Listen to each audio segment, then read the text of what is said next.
وہ لوگ جو قرض میں ڈوبے ہوئے ہیں، قرض اتنا ہے کہ سر کے بالوں سے زیادہ ہے، اسباب ہے ہی نہیں، اب وہ ساری رات بے قراری میں گزارتا ہے، دن مشکل میں گزارتا ہے کہ یا اللہ کہاں سے لاؤں، یہ قرض کیسے لوٹاؤں۔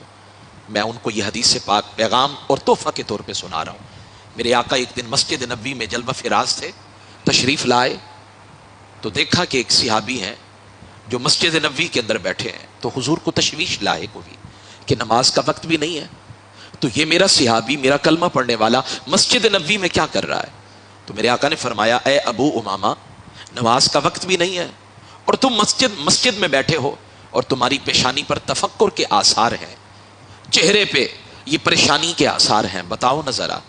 اگر پوچھنے والے امام الانبیاء ہوں تو پھر درد سناتے ہوئے، تکلیف کے بارے میں بتاتے ہوئے انسان کو احساس ہوتا ہے، سکون ملتا ہے کہ کوئی ہے میری تسلی دینے والا، کوئی ہے جو میرے غم کا مداوع کرنے والا ہے۔ تو حضرت ابو امامہ رو پڑے، کہنے لگے بندہ نواز، روزگار ہے ہی نہیں، رزق کے معاملات مخدوش ہیں، قرض اتنا ہے کہ سر کے بالوں سے زیادہ ہے، غم ہے کہ رات کو سونے نہیں دیتے، بستر کانٹوں کا بن گیا ہے، چین نہیں ملتا، ادھر غم کھائے جا رہے ہیں، ادھر لوگوں کا قرض ہے کہ وہ دن بدن چڑھتا جا رہا ہے۔ حضور اب کہاں جاؤں؟ جب سارے راستے بند نظر آئے نا اور ساری گلیاں بند نظر آئی تو میں مسجد نبوی میں آ گیا، شاید میرے دکھ درد کا مداوع ہو جائے۔ میرے آقا صلی اللہ علیہ وسلم نے فرمایا، اگر ہم نے پوچھا ہے تو پھر تمہارے درد کا مداوع بھی فرمائیں گے، تمہاری مشکلیں حل بھی فرمائیں گے، تمہاری ہر بات کو ہم پورا فرمائیں گے۔ فرمایا، اے ابو امامہ، کہ تمہیں ایسے کلمات نہ سکھاؤں؟ اگر تمہارا قرضہ زمین و آسمان کو اگر سونا چاندی سے بھر دیا جائے، اگر اتنا بھی ہو نا، یہ کلمات تم پڑھ لو، اللہ غیب کے خزانوں سے تمہارا قرض بھی پورا فرمائے گا، تمہارے غم کا مداوع بھی فرمائے گا۔ حضرت ابو امامہ کہنے لگے، حضور بتائیں نا تاکہ میرا یہ قرض جلد سے جلد اتر جائے۔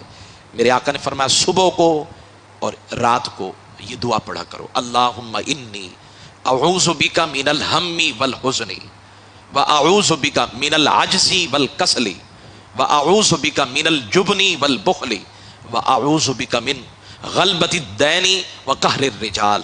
یہ جملے، یہ کلمات ہیں دعا کے۔ میرے آقا نے فرمایا، ابو امامہ یہ پڑھتے جاؤ، پھر دیکھو اللہ تمہارے غم کا یہ مداوع کیسے کرتا ہے، تمہارے قرض کے آسانی کے ساتھ ادائیگی کا انتظام کیسے فرماتا ہے۔ اب وہی صحابی کہتے ہیں، اللہ کی عزت کی قسم ہے، یہ جملے، یہ کلمات میں پڑھتا گیا، بس مجھے نہیں پتا چلا کہاں سے لنگر آیا، کہاں سے رزق ملا، میرا سارا قرض اتر گیا۔ پہلے تھا کہ رات کو چین نہیں ملتا تھا، غم تھا کہ کھائے جا رہا تھا، اب غم قریب آتا ہی نہیں ہے، قرض ہے کہ سارا اتر گیا ہے۔ اور پھر میں ایک دن حضور کی بارگاہ میں آیا، میں نے کہا، یا رسول اللہ، آپ نے ایسا جملہ بتایا، ایسے کلمات بتائے، میرا سارا درد دور چلا گیا اور میرا سارا قرض اتر گیا۔ میرے آقا نے فرمایا، اے ابو امامہ، صرف یہ تمہارے لیے نہیں ہے، قیامت تک آنے والے میرے ہر امتی کے لیے ہے۔